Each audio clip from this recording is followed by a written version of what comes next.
সুপ্রিয় শিক্ষার্থীবৃন্দ, আসসালামু আলাইকুম ওয়া রাহমাতুল্লাহি ওয়া বারাকাতুহু। আউযু বিল্লাহি মিনাশ শাইতানির রাজিম। বিসমিল্লাহির রাহমানির রাহিম। শিমুল মেমোরিয়াল নর্থ স্কুল এন্ড কলেজে চতুর্থ শ্রেণীর ইসলাম ও নৈতিক শিক্ষা ক্লাসে সকলকে স্বাগত। প্রিয় শিক্ষার্থীরা, আশা করছি করোনাকালীন এই ক্রান্তি লগ্নে পরিবারের সবাইকে নিয়ে ভালো আছো, সুস্থ আছো, নিরাপদে আছো। আলহামদুলিল্লাহ, আমিও আল্লাহর অশেষ মেহেরবানিতে ভালো আছি। প্রিয় শিক্ষার্থীরা, করোনাকালীন এই সংকটময় মুহূর্তে অবশ্যই তোমরা প্রয়োজন ছাড়া বাহিরে বের হবে না। আধা ঘন্টা পর পর অন্তত 20 সেকেন্ড ধরে হাত বন্ধ করবে এবং স্বাস্থ্যবিধি মেনে চলবে।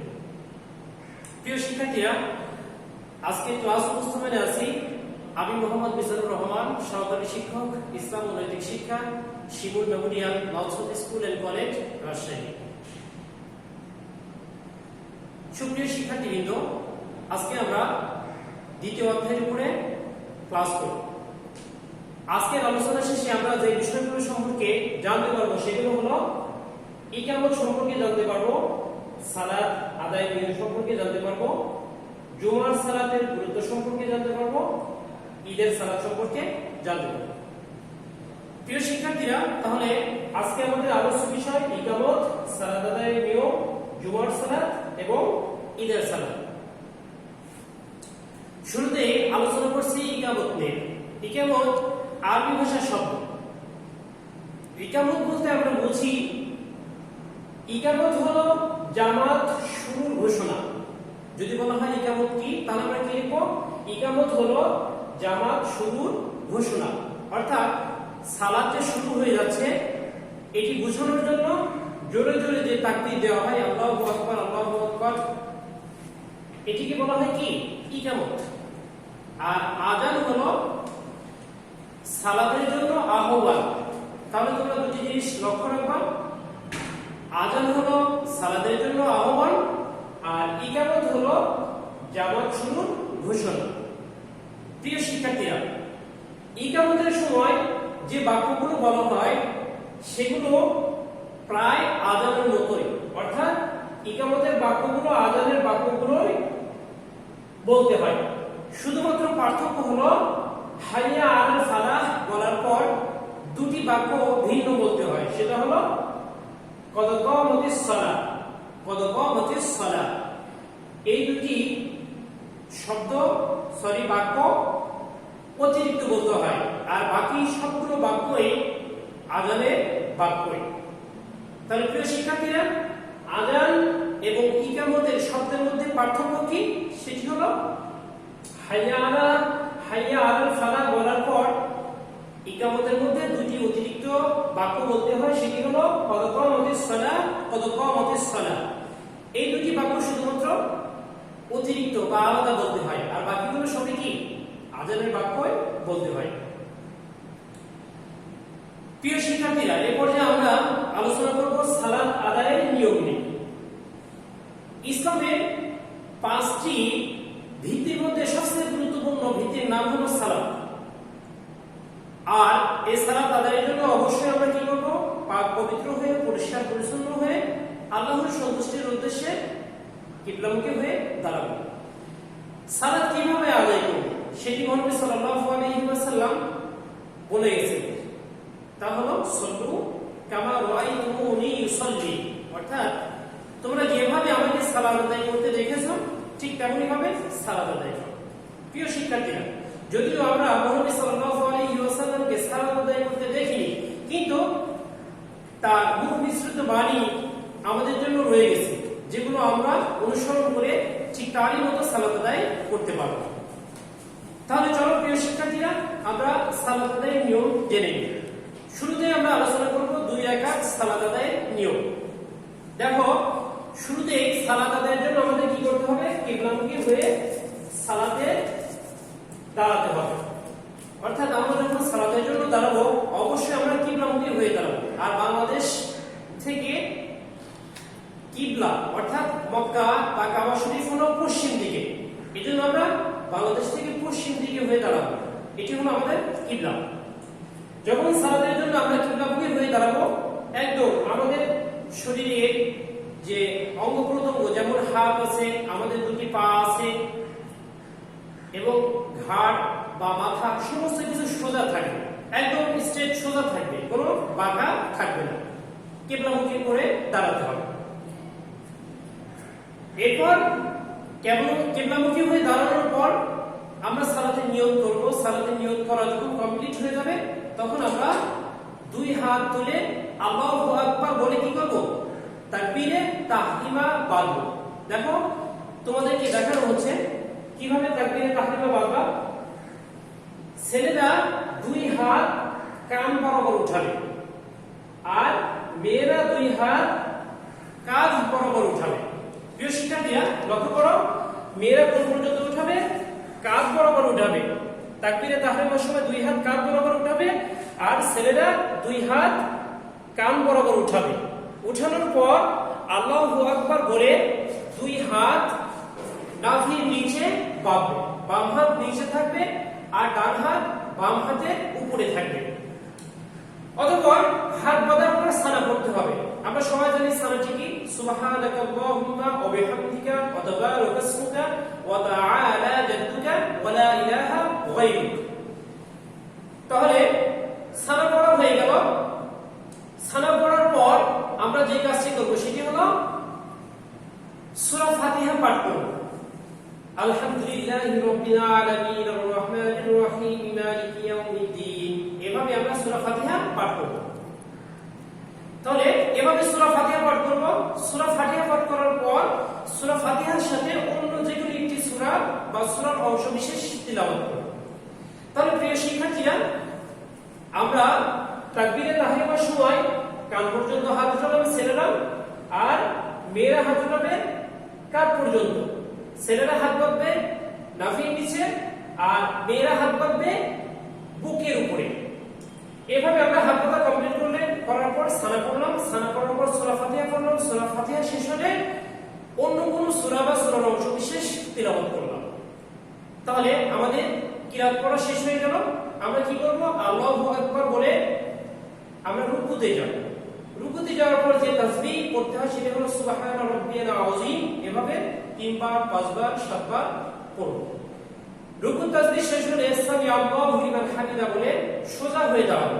বাঁকা যেন, অর্থাৎ আমরা অর্ধেক সোজা হয়ে আবার সিধা চলে যাব এমনটি যেন না হয়। সম্পূর্ণরূপে সোজা হয়ে দাঁড়াবো। আর দাঁড়ানোর সময় আমরা বলবো, দাঁড়ানোর পর আমরা বলবো রব্বানা লাকাল হামদ। এরপর আবার আল্লাহু আকবার বলে আমরা সিজদায় চলে যাব। আমরা জানি যে সিজদার তাসবিহ আছে সেটি হলো সুবহানা রাব্বিয়াল আ'লা, সুবহানা রাব্বিয়াল আ'লা। এভাবে 3 বার 5 বার 7 বার আমরা পাঠ করব। অতঃপর আবার সোজা হয়ে বসবো, দ্বিতীয়বার আবার সিজদা করব। সিজদা দুইটি দিতে হয়। তাহলে সিজদা দুইটি কমপ্লিট হওয়ার পর আবার আল্লাহু আকবার বলে দাঁড়াবো। দাঁড়ানোর পর যথারীতি সূরা ফাতিহা, সূরা ফাতিহার সাথে অন্য কোনো সূরা বা সূরার অংশ বিশেষ পাঠ করব। আবার রুকু এবং সিজদা কমপ্লিট করার পর আমরা সোজা হয়ে বসবো। দুই রাকাত বিশিষ্ট সালাতে দ্বিতীয় রাকাতে যখন আমরা সিজদা কমপ্লিট করব, সিজদা কমপ্লিট করার পর আমাদেরকে তাশাহুদ করতে হয়। আত-তাহিয়াতু লিল্লাহি ওয়াস সালাওয়াতু ওয়াত তাইয়্যিবাতু ওয়াস সালামু আলাইকা আইয়ুহান নাবিয়্যু ওয়া রাহমাতুল্লাহি ওয়া বারাকাতুহু।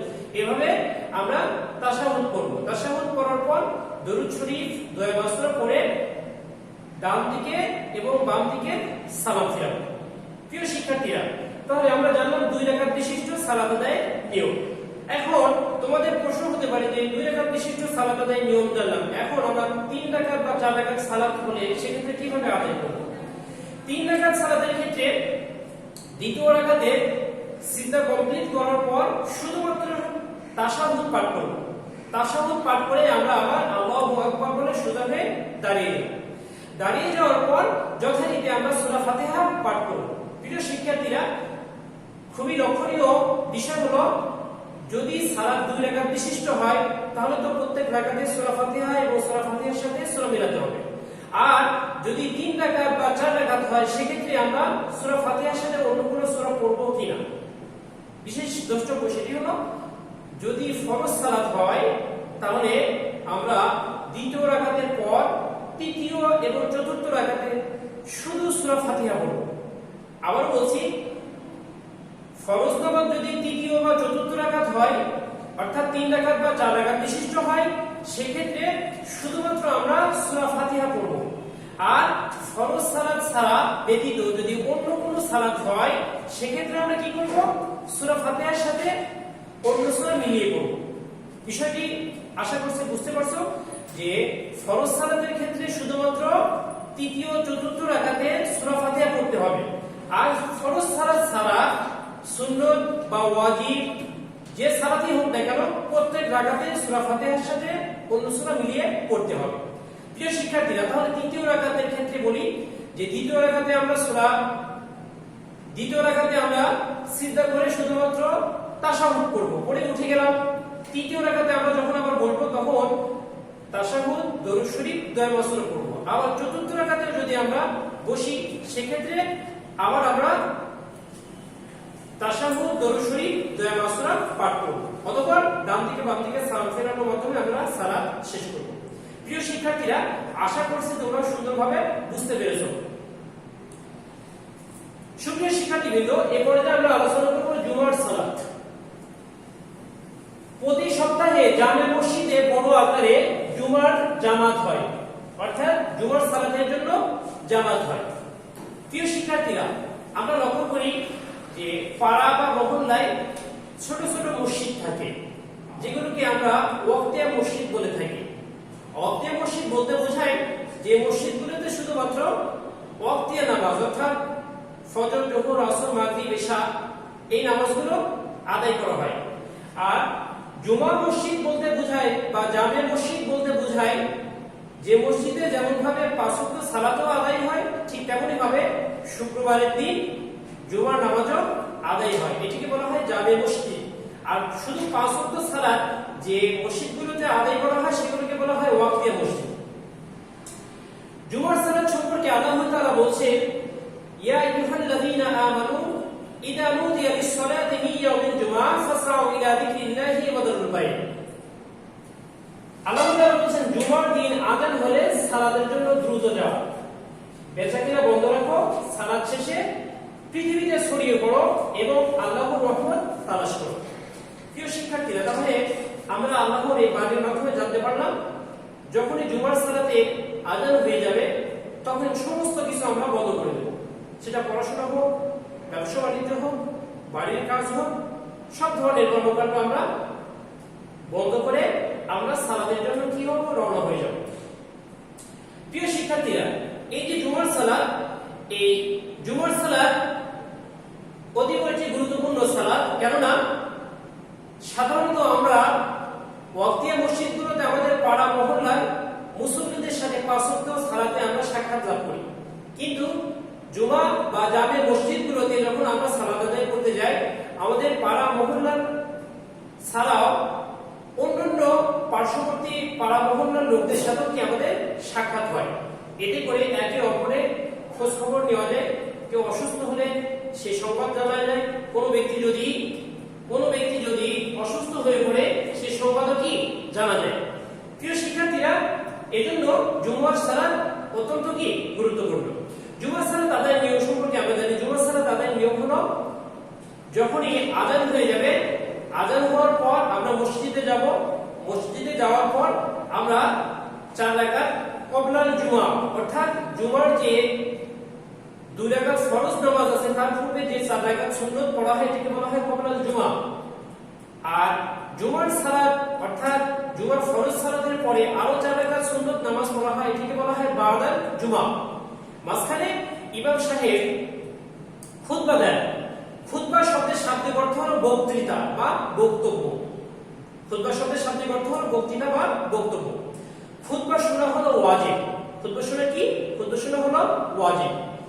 তাহলে ক্বাবলাল জুমা 4 রাকাত, বাদাল জুমা 4 রাকাত, আর জুমার ফরজ সালাত 2 রাকাত।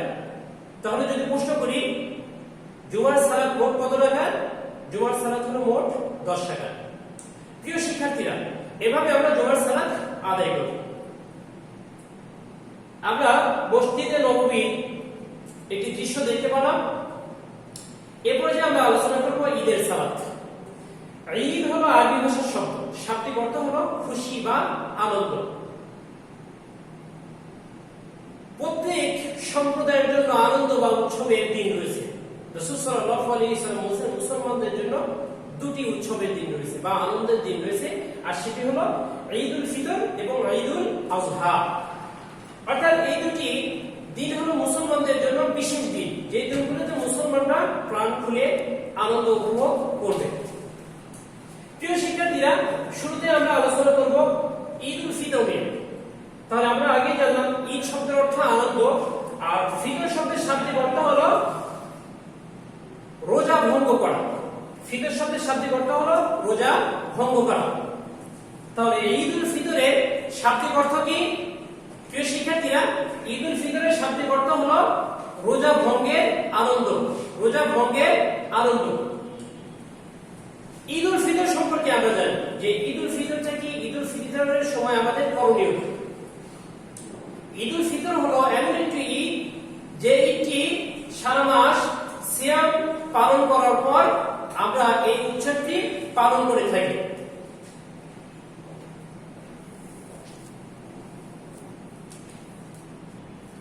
প্রিয় শিক্ষার্থীরা, তাহলে ঈদুল ফিতর হলো এমন একটি ঈদ যে ঈদটি আমরা পালন করি শাওয়াল মাসের প্রথম দিন, প্রথম তারিখে।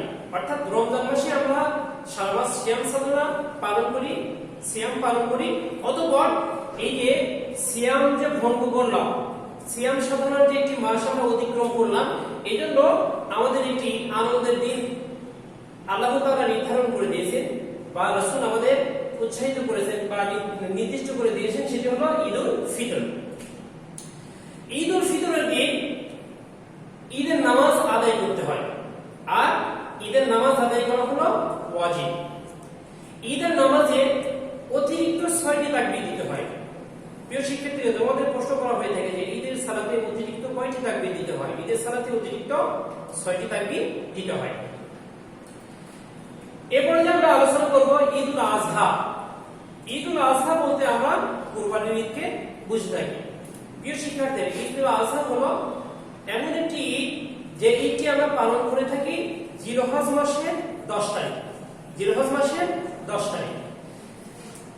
ঈদুল আযহা এমন একটি ঈদ যে ঈদে আমরা পশু কুরবানি করে থাকি, আর যেটি আমাদের প্রিয় নবী হযরত ইব্রাহিম আলাইহিস সালামের পুত্র হযরত ইসমাঈল আলাইহিস সালামকে কুরবানি করতে গিয়েছিলেন।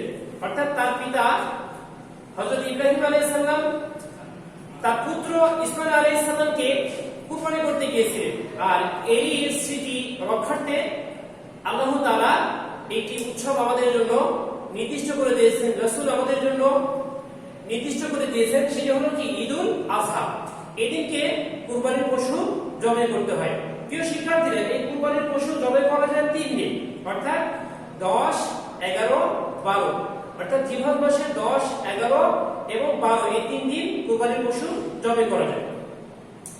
প্রিয় শিক্ষার্থীরা, ঈদুল আযহার সময় আমরা যে সালাত আদায় করি এবং ঈদুল ফিতরের সময় যে আমরা সালাত আদায় করি, এই সালাত আদায়ের নিয়ম হলো অতিরিক্ত 6টি তাকবীর দিতে হয়। সেটি কিভাবে? যে আমরা ঈদের সালাতে নিয়ত করে 2 হাত উঠিয়ে আল্লাহু আকবার বলে হাত বাঁধবো, অতঃপর সানা পাঠ করব। সানা পাঠ করার পর প্রথম রাকাতে আমরা আবার অতিরিক্ত 3টি তাকবীর দেব, যে 3টি তাকবীরের প্রত্যেকটিতেই কি আমরা হাত, প্রথম 2টিতে হাত ছেড়ে দেবো, তৃতীয় তাকবীর শেষে হাত বাঁধবো। অতঃপর ইমাম সাহেব সূরা ফাতিহা এবং অন্য সূরা পাঠ করে যথারীতি রুকু এবং সিজদা পাঠ করে আবার দ্বিতীয় রাকাতে দাঁড়াবো। দ্বিতীয় রাকাতে সূরা ফাতিহা এবং অন্য কোন সূরা পাঠ করার পর ইমাম সাহেব আরো 3টি অতিরিক্ত তাকবীর দিবেন। 3টি তাকবীরে কি আমরা হাত ছেড়ে দেব। চতুর্থ তাকবীরে আমরা রুকুতে চলে যাব। অতঃপর সিজদা করার পর ডান বাম দিকে সালাত ফিরানোর মাধ্যমে আমরা সালাত শেষ করব। ঈদুল ফিতর এবং ঈদুল আযহা দুইটি ঈদে যে আমরা সালাত আদায় করি, এই সালাতে অতিরিক্ত 6টি তাকবীর দিতে হয়। প্রিয় শিক্ষার্থীরা, এই সালাতের সময় এবং সালাতের পরে আমরা তাকবীর বলতে থাকি। সেটা হলো আল্লাহু আকবার, আল্লাহু আকবার, লা ইলাহা ইল্লাল্লাহ, আল্লাহু আকবার, আল্লাহু আকবার, ওয়া লিল্লাহিল হামদ। এই তাকবীরগুলো ফরজ নামাজের পর এবং ঈদের নামাজের পরেও কি পড়তে হয়। ফরজ নামাজের পর পড়ার নিয়ম হলো 9 জিলহজ তারিখ ফজরের নামাজের পর থেকে 9 জিলহজ তারিখ ফজরের নামাজের পর থেকে 13ই জিলহজ তারিখ আসরের নামাজের পর পর্যন্ত, অর্থাৎ 13ই জিলহজ তারিখ আসর পর্যন্ত প্রত্যেক ফরজ নামাজের পরে এই তাকবীরগুলো পাঠ করা ওয়াজিব। প্রিয় শিক্ষার্থীরা, তাহলে কি বললাম?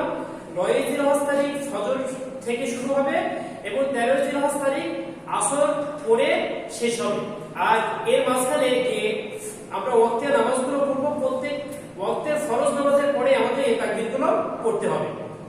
প্রিয় শিক্ষার্থীরা, এই যে আমরা ঈদুল আজহা বা কুরবানির ঈদ নিয়ে আলোচনা করছি, আমরা যখন পশু কুরবানি করব, পশু কুরবানি করার পর আমাদের এই পশুর গোশত 3 ভাগে ভাগ করতে হবে। সেটি হলো এক ভাগ নিজের, এক ভাগ আত্মীয়স্বজন এবং এক ভাগ ফকির মিসকিনদের জন্য। এটি একটি মুস্তাহাব পদ্ধতি। এটির মাধ্যমে মানুষের তাকওয়া পরিচয় ঘটে। কেননা আমরা শুধুমাত্র পশুর গোশত খাওয়ার জন্য কুরবানি করি না, বরং আল্লাহ তাআলার নিকটে আমরা আমাদের যে মনের ত্যাগ বা আমরা যে আল্লাহর সন্তুষ্টির জন্য পশু কুরবানি করছি তার প্রমাণ ঘটে কিসের মাধ্যমে? এই কুরবানির যে আমরা গোশতগুলো বিতরণ করি, এগুলোর মাধ্যমে কি আরো সেগুলো সুস্পষ্ট হয়ে যাবে। শুধুমাত্র আমরা আল্লাহর সন্তুষ্টির জন্য কুরবানি করি, গোশত বা মাংস খাওয়ার জন্য নয়। প্রিয় শিক্ষার্থীরা, এই জন্য অবশ্যই আমরা কি করবো? আমরা কুরবানির পশুর মাংস নিজেরা খাবো, আত্মীয় স্বজনদেরকে দেবো এবং পাড়া প্রতিবেশী আর যারা ফকির মিসকিন আছে, অসহায় আছে, তাদের মধ্যেও কি করবো? বিতরণ করবো। প্রিয় শিক্ষার্থীরা, তাহলে আজকের আলোচনা আর দীর্ঘায়িত করছি না, এ পর্যায়ে আমাদের মূল্যায়নের পালা। ইকামত কি? ইকামত হলো সালাত শুরুর ঘোষণা। ইকামত হলো সালাত শুরুর ঘোষণা। খুতবা অর্থ কি? খুতবা অর্থ হলো বক্তব্য বা বক্তৃতা। বরাবর ঈদের নামাজে অতিরিক্ত কয় তাকবীর দিতে হয়? ঈদের নামাজে বা ঈদের সালাতে অতিরিক্ত 6টি তাকবীর দিতে হয়। জুমার খুতবা শোনা কি? জুমার খুতবা শোনা হলো ওয়াজিব। কোন নামাজে 2 বার আযান দেওয়া হয়? জুমার সালাতে 2 বার আযান দেওয়া হয়। একবার শুরুতে আযান দেওয়া হয় আর আরেকবার খুতবা বা বক্তৃতা শুরুর পূর্বে, অর্থাৎ ইমাম সাহেব যখন মিহরাবে দাঁড়িয়ে মেম্বারে দাঁড়িয়ে যখন খুতবা দেন তার পূর্বে কি আবারও আযান দেওয়া হয়। এভাবে 2 বার আযান দেওয়া হয়। প্রিয় শিক্ষার্থীরা, আশা করছি আজকের ক্লাসটি খুব সুন্দরভাবে উপভোগ করেছো এবং প্রত্যেকটি প্রশ্নের উত্তরও কি দিতে পেরেছো। প্রিয় শিক্ষার্থীরা, আগামী দিন আজকের এই আলোচনার উপর তোমাদের ডিভিশন টপ টেস্ট দেওয়া হবে। অবশ্যই তোমরা ডিভিশন টপ টেস্টটি সুন্দরভাবে কমপ্লিট করবে। করোনাকালীন এই সংকটময় মুহূর্তে তোমাদের সুস্বাস্থ্য এবং নিরাপত্তা কামনা করে আজকের মতো ক্লাস এখানে শেষ করছি। ওয়া আখিরু দাওয়ানা আলহামদুলিল্লাহি রাব্বিল আলামিন। আসসালামু আলাইকুম ওয়া রাহমাতুল্লাহি